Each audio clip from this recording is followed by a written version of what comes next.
ሰላም ሰላም ውድ ስለ አርሰናል የዩቲዩብ ቻናል አድማጭና ተመልካቾቻችን እንዴት ቆያችሁን? ብሩኖ ጊማሬሽ ለክለባችን መፈረሙን ዛሬ አርሰናል ይፋ አድርጓል። ብሩኖ ጊማሬሽ ከዝውውሩ መጠናቀቅ በኋላ እንዲሁም ይፋ ከመሆን በኋላ አስተያየቱን ሰጥቷል። ይህ ዝውውር ለእኔ ከባድ ነበር፣ ምክንያቱም ኒውካስትል ለእኔ ብዙ ነገር ነበር፣ ነገር ግን በህይወቴ ላይ አዲስ ነገር መሞከር ፈልጌ ነበር ሲል ብሩኖ ጊማሬሽ አስተያየቱን ሰጥቷል። ይህ በህይወቴ ውስጥ ካሉት ከባድ ውሳኔዎች ውስጥ አንዱ ነው። ለራሴና ለቤተሰቤ አዲስ ፈተና ዝግጁ እንደሆንኩ ይሰማኛል ሲልም ነው የገለጸው። ለደጋፊዎች የተቻለኝን ሁሉ አደርጋለሁ፣ ቃል ገባለሁ፣ እኔ ለእናንተ ተዋጊ ነኝ ሲልም ነው አስተያየቱን የሰጠው። በፍጹም ተስፋ አልቆርጥም፣ ብዙ ጥሩ ትዝታዎችን አብረን መፍጠር እንደምንችል ተስፋ አደርጋለሁ። ስሜን በክለቡ ታሪክ ውስጥ ማስፈር እፈልጋለሁ። እንዲሁም በአንድ ቀን ከዚህ ስወጣ ሌሎች ተጫዋቾች ወደዚህ ክለብ መጥተው ብሩኖ ከክለቡ ጋር ያደረገውን በትክክል እኔም ማድረግ እፈልጋለሁ እንዲሉ እፈልጋለሁ ሲል ነው ብሩኖ ጊማሬሽ በክለባችን ትልቅ ነገሮችን ማሳካት እንደሚፈልግና ለወደፊትም ለሌሎች ተጫዋቾች አርአያ መሆን እንደሚፈልግ አስተያየቱን የሰጠው። ዋንጫዎችን ማሸነፍ እፈልጋለሁ፣ ታሪክ መስራት እፈልጋለሁ እና ይሄን ለማድረግ በትክክለኛው ቦታ ላይ ነኝ ብዬ አስባለሁ ሲልም አስተያየቱን ሰጥቷል። ስለ ዴክላን ራይስ የሰጡ አስተያየት አለ። በተለይ ኒውካስትል ቤት እያለ ከእሱ ጋር ትንሽ በሆነ ጨዋታ ላይ ጸብ ተጣልተው ነበር እና ዴክላን ራይስ መልእክት ልኮልኝ ነበር፣ ወደዚህ ና እባክህ፣ ከዚህ በኋላ ፍጹም ጸብ አያስፈልግም፣ አሁንም ወዳጆች ነን ሲል አስተያየቱ ልኮልኛል። መልእክት ስለላከልኝ ደስ ብሎኛል። እንደዚህ አይነት ፈተና ያስፈልገኛል ነበር ብዬ አስባለሁ ሲልም አስተያየቱን ሰጥቷል። እዚህ ያለንን የመሃል ሜዳ ጥምረት በእኔ እይታ በአውሮፓ ውስጥ ካሉት ምርጥ ጥምረቶች ውስጥ አንዱ ነው ሲልም ነው ብሩኖ ጊማሬሽ አስተያየቱን የሰጠውና አርሰናል በዚህ ሰዓት ብሩኖ ጊማሬሽን ማስፈረሙን ተከትሎ በዓለም ላይ ካሉት የመሃል ሜዳ ተጫዋቾች ምናልባት ከፒኤስጂ እንዲሁም ሌላ ምናልባት ማንቸስተር ሲቲ ነው እንጂ በተለይ አሁን ሮድሪ ከሄደ በኋላ ደግሞ በእርግጥ አርሰናል በፕሪሚየር ሊጉ ምርጡ የመሃል ሜዳ ጥምረትን እንደሚይዝ ይጠበቃል እና በዓለም ላይ ካሉ ጥምረቶች መካከል የክለባችን አንዱ እንደሆነና ዋነኛውም እንደሆነ ነው ብሩኖ ጊማሬሽ አስተያየቱን የሰጠው። ቢጋቢ በጣም ጓጉቶ ነበር፣ ባገኘው አጋጣሚ ሁሉ እየጠበቅን ነው፣ መቼ ነው የምትመጣው እያለ መልእክት ይልክልኝ ነበር ሲልም ስለ ጋብርኤል ማጋሌሽ አስተያየቱን ሰጥቷል። ግብ ጠባቂ ሁን ቢሉኝ ራሱ ለእናንተ ስል አደርገዋለሁ ሲልም ነው ብሩኖ ጊማሬሽ ባደረገው ቃለመጠይቅ ሀሳቡን የገለጸው። ብሩኖ ጊማሬሽ በሳምንት 250 ሺህ የሚያገኝለትን የአራት ዓመት ኮንትራት በክለባችን የፈረመ ሲሆን አርሰናል ከፈለገም ለአንድ ተጨማሪ ዓመት እንደ አማራጭ ተጫዋቹን የማቆየት አማራጭ አለው።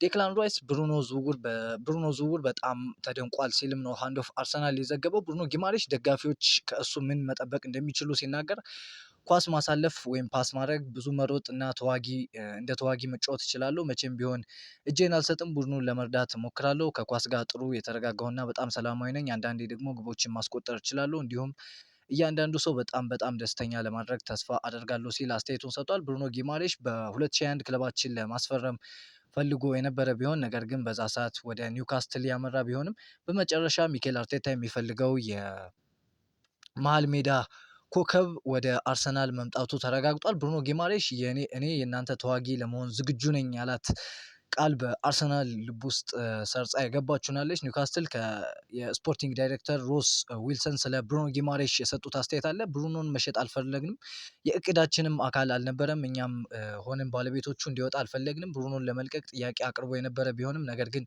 በጠየቀበት ቅጽበት እንዲሁ መውጣት ይችላል ማለት አይደለም። ሆኖም የቀረበውን የገንዘብ መጠን የተወሰነ ደረጃ ላይ ሲደርስ ጥያቄው እንደ አንድ ምክንያት ታይቷል። ምንም እንኳ ብሩኖ መሸጥ ስትራቴጂያችን አካል የነበረ ባይሆንም ነገር ግን ተለዋዋጭ መሆንና ከሚፈጠሩት አዳዲስ ሁኔታዎች ጋር መላመድ ነበረብን። ብሩኖ ከኛ ጋር እንዲቆይ ለክለቡ መጫወት የማይፈልግና ስለ ጉዳዩ ግልጽና ታማኝ የሆነ ቁልፍ ተጫዋች መኖሩ ይህንን ውሳኔ ብቸኛው አማራጭ አድርጎታል ሲል አስተያየቱን ሰጥቷል። አርሰናል ከብሩኖ ጊማሬሽ ዝውውር መጠናቀቅ በኋላ አሁንም ሌሎች ተጫዋቾችን ለማስፈረም እንደሚሰራ እየተነገረ ይገኛል። የብሩኖ ጊማሬሽ ዝውውር ከደጋፊዎች ጋር ነገ በተለይ በኤምሬትስ ምሽት 10 ሰዓት ላይ ከቦርሲያ ዶርትመንድ በኤምሬትስ ካፕ የምንጫወት ሲሆን በዛ ጨዋታ ከደጋፊዎች ጋር ከጨዋታው በፊት የሚተዋወቅ ይሆናል ማለት ነው። አርሰናል አሁንም ቡድኑን ለማጠናከር ተጫዋች በመፈለግ ላይ ይገኛል ሲል ሃንድ ኦፍ አርሰናል ዘግቧል። አርሰናል አመራሮች ለዛሬ ጠዋት አስቸኳይ ስብሰባ ጠርተዋል። ስለሚፈለጉት ተጫዋቾች አንዳንድ ስጋቶች አሉ ሲል ኢንዲ ካይላ የተሰኘ ዘጋቢም ዘግቦታል እና በተለይ ከቪኒሺየስ ጁኒየር ዝውውር አለመሳካት በኋላ ክለባችን ቆም ብሎ እያሰበና የሚያስፈርማቸውን ተጫዋቾች በደንብ እያጠና ነው የሚገኘው። ከእነዚህም መካከል በተለይ የቶተንሃም ሆትስፐሩ ተከላካይ ኩቲ ሮሜሮ ይገኝበታል እና ክርስቲያን ሮሜሮ ወደ አርሰናል ለመዘዋወር ክፍት ነው ሲል ዛሬ ሃንድ ኦፍ አርሰናል ዘግቧል። ሮሜሮ ብናስፈርመውም ባናስፈርመውም እኛን ለመቀላቀል ከፍተኛ ፍላጎት ነበረው፣ አሁንም አለው ነው የተባለው። ሮሜሮ በጉዳት እንዲሁም አንዳንዴ ቀይ ካርድ በማየት የቶተንሃም ሆትስፐር ጊዜውን ትንሽ ቢያደበዝዝበትም ነገር ግን ጥሩ ተከላካይ መሆኑ የተመሰከረለት ነው። በተለይ አንዳንዴ ራሽ ሆኖ ወይም በፍጥነት የማይረጋጋው ነገርና ፋውሎችን የሚሰራው ነገር በተለይ በብዙ ቀይ ካርዶች እንዲያይ ምክንያት ሆነዋል። ክለባችን በሳሊባ መጎዳት ተከትሎ እሱን እየፈለገ እንዳለ መረጃዎች እየወጡ ነው የሚገኙ። ሚኬል አርቴታ ክርስቲያን ሮሜሮን ማስፈረም አሁንም አጥብቆ ይፈልጋል። አርሰናልም የመሀል ተከላካዩን ለማስፈረም የሚያደርገውን ጥረት አላቆመም ሲል አልፍሬዶ ፑዴላ ተዘግቧል። ነገር ግን መጀመሪያ እርምጃ ከቶተናም ጋር ያለውን ግንኙነት ማስተካከል ይሆናል ሲልም ነው የዘገበው። በቶተናም የሚገኝ የመረጃ ምንጭ ክለቡ ሮሜሮን ለአርሰናል አሳልፎ መስጠት ፈቃደኛ እንደማይሆን አሳውቆኛል ሲል የዘሰኑ ዘጋቢ ቶም ባርክሊ ዘግቧል። እና በተለይ ባለን የደርቢ እንዲሁም የእርስ በርስ ፉክክር ጥላቻ ምክንያት ቶተናም ሆትስፐር በተለይ ካፒቴናቸውን የቶተናም አምበል እንደሆነ ይታወቃል እና እሱን ለክለባችን አሳልፎ መስጠት አይፈልጉም። በሌላ በኩል ደግሞ አትሌቲኮ ማድሪድ ተጫዋቹ ማስፈረም ይፈልጋል። ምናልባት የሚሸጡት ከሆነ ወደ አትሌቲኮ ማድሪድ እንዲሄድ ይመርጣሉ። ተጫዋቹ ግን አርሰናልን እንደሚመርጥ ነው የተነገረው።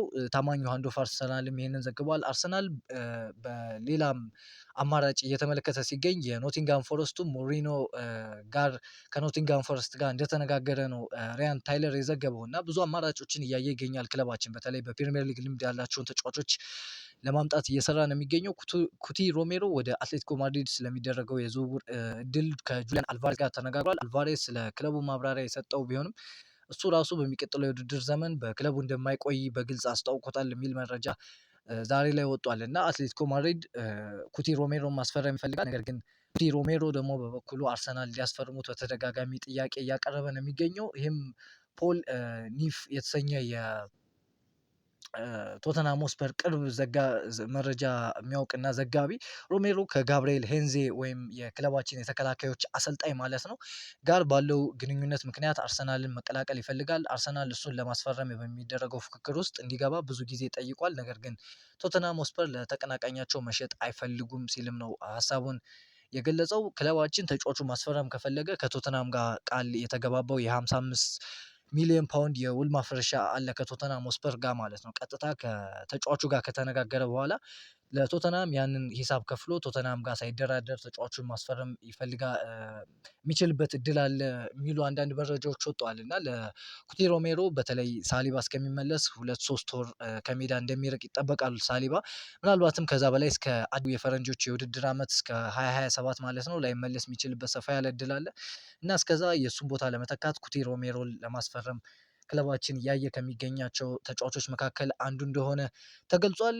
እስኪ ስለ ኬናን ይልዲዝ የጁቬንቱሱ ኮከብ ስለወጡ መረጃዎች እናድርሳችሁ። ክለባችን ቪኒሲየስ ጁኒየርን ለማስፈረም እስከ መጨረሻው ከገፋ በኋላ ነገር ግን ያ ሳይሳካ በመቅረቱ ሌሎች አማራጮችን እያየ ሲገኝ የጁቬንቱሱ ስታር ኬናን ይልዲዝ አንዱ እንደሆነ ይታወቃል እና አርሰናል ወደ ኬናን ይልዲዝ የዝውውር እንደገና ለመመለስ ፈቃደኛ ነው ሲል የጣሊያኑ ሊስታምፕ የተሰኘው ጋዜጣ ዘግቧል። በዚህ ጊዜ የጁቬንቱሱ ዋና ስራ አስፈጻሚ ጆቫኒ ካርኔቫሊ የቀረበውን የዝውውር ጥያቄ ለማዳመጥ ፈቃደኛ ሊሆኑ ይችላሉ። ጁቬንቱስ ቦስኒያዊን ወጣት አጥቂ ኬሪም አላይቤጎቪችን ለማስፈረሙ የዚህ ማረጋገጫ ተደርጎ ይወሰዳል። ምክንያቱም ካርኔሻሊ ለይልዲዝ ለሚቀርቡ ማናቸውንም ትልልቅ የዝውውር ጥያቄዎች መገምገም እንዳለባቸው አስቀድመው ስለሚያውቁ ነው ሲልም ሊስታምፕ ዘግቧል እና በሱ ቦታ ላይ በኬናን ይልዲዝ ቦታ ላይ ኬሪም አላይቬጎቪችን ማስፈረማቸውን ነው እየተገለጸ የሚገኘው እና አርሰናል ትልቅ የገንዘብ ጥያቄ ካቀረበ ይልዲዝን አዲስ ውል ቢፈርምም እንኳ ጥያቄው ውድቅ አይደረግም ብዬ አስባለሁ። የጁቬንቱስ በገበያው ላይ የሚያደርጉት እንቅስቃሴ ካያችሁ በእጃቸው ያለው ገንዘብ አነስተኛ ነው። ስብስባቸው ደግሞ ሙሉ በሙሉ ግንባታ ወይም ሪቢውልድ ያስፈልገዋል ሲል ራያን ቴይለር ዘግቧል እና ብዙ ዘጋቢዎች እየዘገቡት እንዳለ ባለፈው ከሳምንታት በፊት ክለባችን ተጫዋቹን ለማስፈረም ጥያቄ ጠይቆ የነበረ ቢሆንም ጁቬንቱስ ግን ተጫዋቹ እንደማይሸጥና የክለባቸው ዋና ተጫዋች እንደሆነ ተናግረው ነበር። አሁን ግን አርሰናል ተጫዋቹን ለማስፈረም ቁርጠኛ ከሆነ እንዲሁም ከፍተኛ ገንዘብ የሚያቀርብ ከሆነ የክለቡ ዋና ኃላፊ ተጫዋቹን ለመሸጥ እንደሚያስቡበት እየተነገረ ነው የሚገኘው። ኬናን ይልዲዝ ወደ አርሰናል መዘዋወር እንደሚፈልግ ለጁቬንቱስ ሊያሳውቅ ነው ሲልም ኢንዲ ካይላ የተሰኘው ዘጋቢ ዘግቧል። እና እሱ በአዲስ ሊግ ራሱን መፈተን ይፈልጋል። ጁቬንቱስ ለተጫዋቹ 120 ሚሊዮን ፓውንድ ይፈልጋል የሚል መረጃ ወጥቷል። ነገር ግን ስለ ኬናን ይልዲዝ አሁንም በጣም ታማኝ ከምንላቸው እንደ ፋብሪዚዮ ዴቪድ ኦርንስቲን እንዲሁም ሃንድ ኦፍ አርሰናል የወጣ ምንም አይነት መረጃ የለም።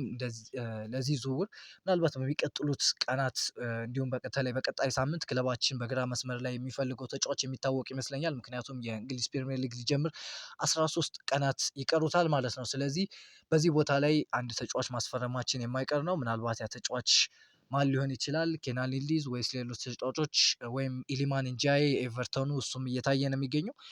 ስለዚህ እየተከታተልን የምናቀርብላችሁ ይሆናል። በዚሁ አጋጣሚ ላይክ እንዲሁም ሰብስክራይብ ያላችሁን አስተያየት ደግሞ ኮሜንት ጋር አስቀምጡልኝ።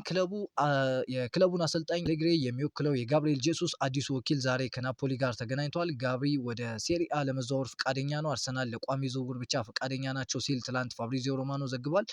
በፉክክር ውስጥ ሌሎችም ክለቦች ይገኙበታል። በናፖሊ በኩል ሮሜሮ ሉካኩ በክለቡ መልቀቅ ይኖርበታል፣ ከናፖሊ ጋብሪኤል ጄሱስን ለማስፈረም ማለት ነው። መጀመሪያ ሮሜሎ ሉካኩ መልቀቅ ይኖርበታል ሲል ትናንት ፋብሪዚዮ ሮማኖ ዘግቦ ነበር። ዛሬ ላይ እንደሚወጡ መረጃዎች ደግሞ ዛሬ ሮሜሎ ሉካኩ በግል ከቱርኩ ክለብ ፊነርባቼ ጋር እንደተስማማ እና የቱርኩ ፊነርባቼ ከናፖሊ ጋር በሮሜሎ ሉካኩ ዝውውር ላይ ጉዳይ ይፋዊ ንግግር መጀመራቸውን ፋብሪዚዮ ሮማኖ ዘግቧል። እና ምናልባት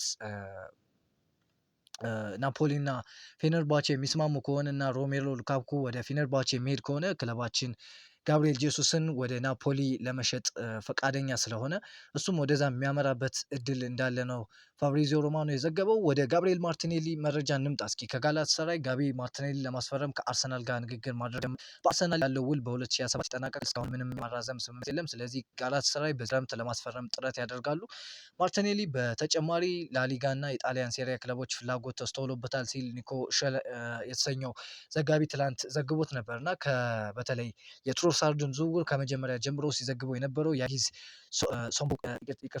ሳቦኮግሉ የተሰኘው የቱርኩ ዘጋቢ የሚወጡ ዘገባዎች የራፋኤል ሊያው ዝውውር ካልተሳካ ለማርቲኔሊ ጥያቄ እንደሚያቀርብ እየተናገሩ ነው ሲልም ዘግቧል። እና ክለባችን ምናልባት በግራ ክንፍ አጥቂ ከሱ የተሻለ ተጫዋች ለማምጣት ጋብሪኤል ማርቲኔሊ ሊሸጠው እንደሚችል ነው እየተዘገበ የሚገኘው። ከዚህ በተጨማሪ ሎሬንዞ ካኒቼሎ የተሰኘው የጣሊያኑ ታማኝ ዘጋቢ ሮማዎች ጋብሪኤል ማርቲኔሊን እየተከታተሉ ሲሆን የግራ ክንፋቸውን ለማጠናከር እንደ አማራጭ ይዘውታል የሚል መረጃ ይዞቷል። ጋብሪኤል ማርቲኔሊ በሳውዲ እንዲሁም በላሊጋ በጣሊያን ሴሪያ በተለያዩ ክለቦች እየተፈለገ ነው የሚገኘው። በቱርክም ጋላት ሰራይ እሱን ለማስፈረም የሚፈልገው ክለብ ነው። ነገር ግን ክለባችን ከተጫዋቹ ከ50 ሚሊዮን ፓውንድ በላይ ይፈልጋል። ይህንን የዝውውር ዋጋ እነዚህ ክለቦች ማቅረብ ይችላሉ ወይ? እሱ ትልቅ ጥያቄ ነው የሚሆነው። ነገር ግን ጋብሪኤል ማርቲኔሊ ምናልባት በዚህ ክረምት ከክለባችን ሊወጣ የሚችልበት እድል እንዳለ ነው የሚያሳዩት። በኤምሬትስ ካፕ ክለባችን ነገ ምሽት 10 ሰዓት ላይ የሚጫወት ይሆናል ከቦርሲያ ዶርትመንድ ማለት ነው። ብሩኖ ጊማሬሽን በዚህ ጨዋታ ከደጋፊዎች ጋር ከጨዋታው በፊት ይተዋወቃል ተብሎ ይጠበቃል። ነገ ምሽት 10 ሰዓት ላይ የክለባችንን ጨዋታ ማየት ከፈለጋችሁ ከቦርሲያ ዶርትመንድ የሚያደርገውን ጨዋታ ምሽት 10 ሰዓት ላይ መከታተል ትችላላችሁ። በሌላ በጉዳት ዜና የክለባችን ታዳጊው ሉዊ ኮፕሊ ከሪያል ቤቲስ ጋር በተደረገው የቅድመ ውድድር ዘመን ጨዋታ ላይ ለመጀመሪያ ጊዜ ለቡድኑ ከተሰለፈ በኋላ የጉልበት ጅማት ወይም ኤሲኤል ይሄ ጅማት መበጠስ አደጋ እንደገጠመው ተረጋግጧል እና ሚኬል አርቴታ ከጨዋታው በኋላ ከባድ እንደሆነ ገልጾ ነበር። ከህፃንነቱ ጀምሮ ሲደግፈው ለነበረው ክለብ ለመጫወት ሜዳ ከገባ ከጥቂት ደቂቃዎች በኋላ ምሽቱ በአሳዛኝ ሁኔታ ተጠናቋል ማለት ነው። ሉዊ ሙሉ እና ፈጣን ማገገም እንመኝለታለን። ጋብሪኤል ማጋሌሽ እንዲሁም ማክስ ዶማን ለተጫዋቹ ጥሩ ምኞት ከተመኙ ተጫዋቾች መካከል ናቸው። አርሰናል ማለት ለእኔ እንደ ቤቴ ነው፣ ደህንነት የሚሰማኝ ቦታ ነው ሲል ጀራያን ቲምበር ተናግሯል። ስለ ክለባችን የነበሩት መረጃዎች እነዚህን ይመስላሉ። ስለተከታተላችሁን ከልብ ከልብ እናመሰግናለን። ቪዲዮ ከተመቻችሁ ላይክ እንዲሁም ሰብስክራይብ ማድረግ እንዳትረሱ። ያላችሁን ሀሳብ ደግሞ ኮሜንት ጋር አስቀምጡልኝ። ሌሎች አዳዲስ የሚወጡ መረጃዎች ካሉ ምሽት 4 ሰዓት ላይ የምንገናኝ ይሆናል። ከዛ ውጭ ግን ነገ እሁድ ላይ የሚወጡ መረጃዎችን ይዘላችሁ የምመጣ ይሆናል። በድጋሚ መልካም ምሽት።